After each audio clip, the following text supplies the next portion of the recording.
Welcome to Supernatural Scotland, the podcast. I am your host, Mark Smith, here to share the creepy and terrifying stories of Scotland with you. Scotland has for centuries been home to much bloodshed, murders, battles, and tragedies. This is why Scotland has such a large amount of supernatural activity. If this is your first podcast, please check out the rest of my episodes. Our first location for this episode is Edinburgh's Tolbooth Tavern. Customers and employees alike claim the tavern is haunted after many sightings or experiences. The building is very old and is one of the oldest remaining buildings in Edinburgh. It was built in 1591. Originally, the building served as a toll house where tolls were collected from travellers entering the borough. It was also a courthouse and a meeting place for the council. A prison was also located on the ground floor and was used to hold covenanters during the 1600s. As you can imagine, it must have seen its fair share of tragedy and brutality. A suspected warlock was also exorcised here, and after such a horrific encounter, he died shortly afterwards. In the 1800s, the front of the building became a tavern, and this was followed by the upper rooms becoming part of a museum. The tavern has a strange atmosphere, as you would expect from a building seeing so much torture and so many deaths. There are many who claim to have feelings of dread or someone watching or touching them. There is an entity who knocks over glasses and bottles. Is this out of sheer frustration? Who knows? People also claimed to see shadows from the corners of their eyes. These entities disappeared quickly before they can be fully seen. These encounters mostly happen upstairs near one specific door when it is left open. Someone also seen two men in old military costume, remnants of the building's past. It is claimed you can, on occasion, hear the spirits of children playing in the pub. And this would make you wonder what tragic or dark things happened here. Fancy a pint? Don't mind ghosts? Definitely one to check out while in Edinburgh.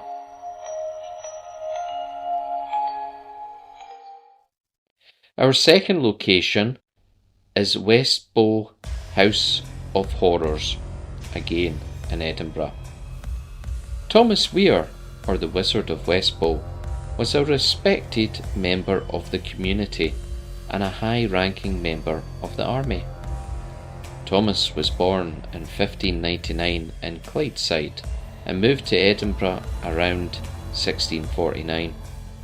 He settled in Westbow with his sister Jean. It is said he always dressed in black, along with a long cloak and a staff carved with a strange human head. He was known to lead large groups of local people in prayer, and this goes to show how much he was respected by the people. As he aged, he fell ill, and he visited the local church, where he confessed to his many sins and horrific crimes. At first they thought he was ill and imagining things. Even after a visit from a doctor, he continued to confess to his heinous crimes. These sins included bestiality, fornication with many women, an incestuous relationship with his sister, and witchcraft. His sister later admitted it was all true and that Thomas had travelled with a phantom coach whose driver was a demon.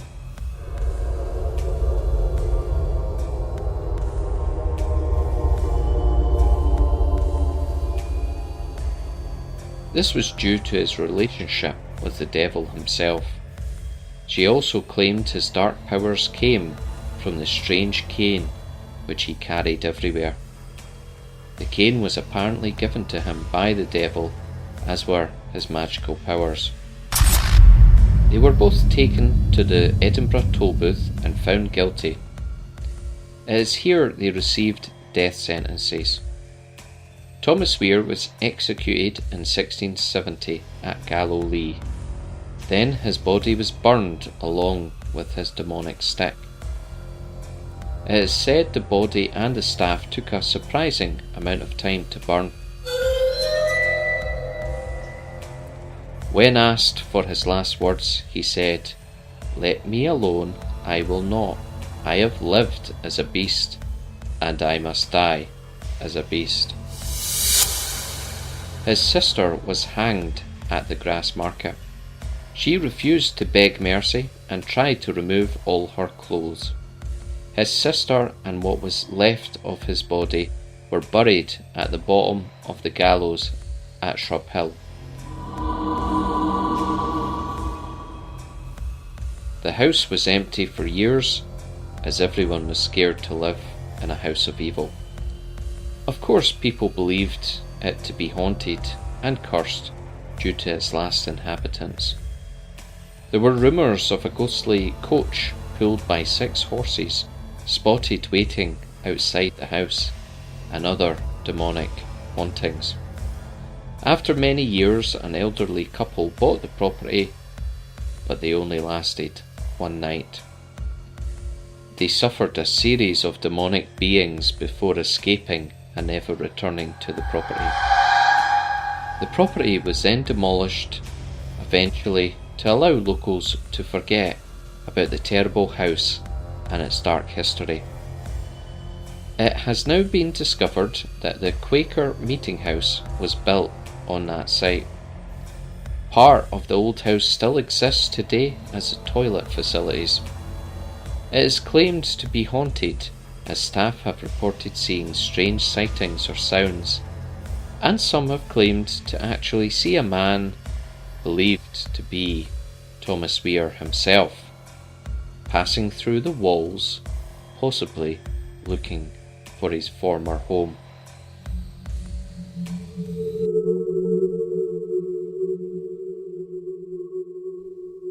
And now it is time for our creature feature.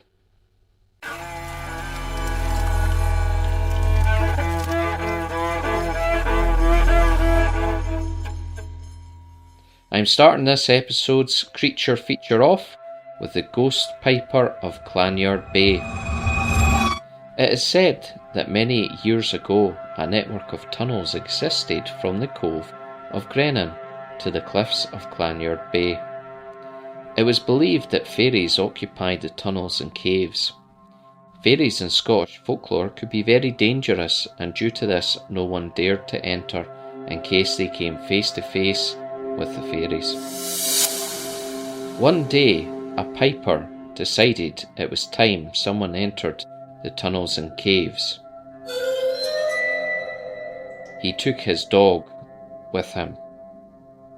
He played his trusty bagpipes as he entered. The music continued for a long time until it could be heard no more. Eventually, the dog ran out of the cave terrified and howling, without its master and without any hair on its body. The piper is never heard from again. It is said you can still hear him playing his bagpipes somewhere underground during the summer months. Travellers have heard the bagpipes coming from somewhere deep underground. The tunnels and caves no longer exist. Did the fairies decide to hide the entrance from us to stop further attempts at finding them? Is the piper a ghost haunting from deep underground, or is he still being kept captive by the fairy people and forced to play the bagpipes forevermore?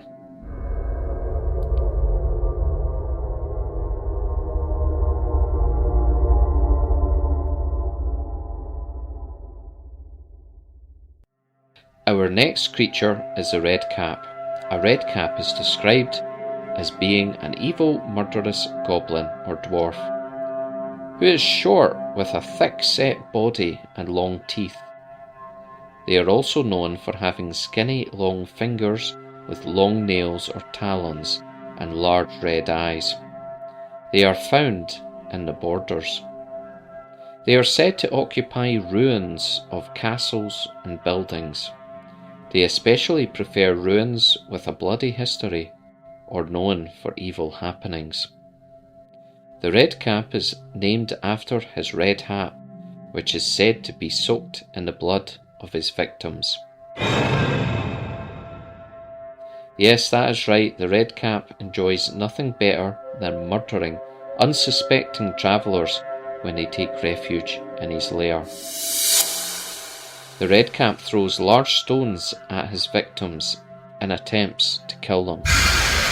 On a positive, you can defend yourself against a Redcap by repeating words of scripture or by holding up a crucifix. The Redcap is said to cry out and disappear in flames. All that is left is a large tooth. So if you are visiting ruins at the borders, look out for a flash of red and for large rocks flying through the air, or you may just help a Redcap freshen up his hat.